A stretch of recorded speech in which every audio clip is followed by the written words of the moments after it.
Hello viewers, আপনারা ভিডিওতে একটি সার্জিক্যাল প্রসিডিউর দেখতে পাচ্ছেন। এটি হচ্ছে একটি গুরুত্বপূর্ণ অর্থোপেডিক প্রসিডিউর, যেটির নাম হচ্ছে ট্রাকশন বা স্কেলিটাল ট্রাকশন বলা হয় এটিকে।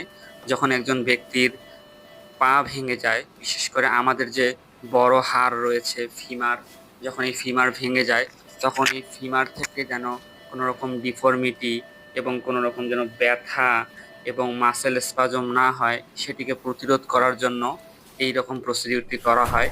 এবং এটি করার সময় রুগীর যে জায়গায় করা হয় সেখানে একটি লোকাল অ্যানেস্থেসিয়া দেওয়া হয়, রোগী যেন ব্যথা না পায়।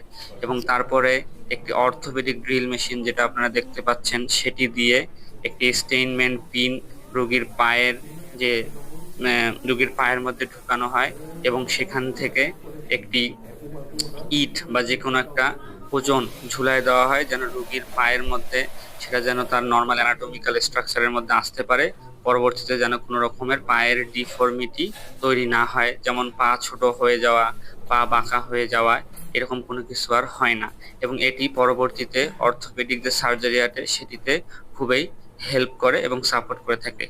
ধন্যবাদ সবাইকে। এরকম আরো সার্জিক্যাল সুন্দর সুন্দর প্রসিডিউর দেখতে হলে এবং জানতে হলে আমাদের পেজটিকে ফলো করবেন এবং আমাদের ইউটিউব চ্যানেলটিকে সাবস্ক্রাইব করে আমাদের পাশে থাকবেন, এবং আপনারা কি রকমের ভিডিও চান সেটা জানিয়ে দিবেন।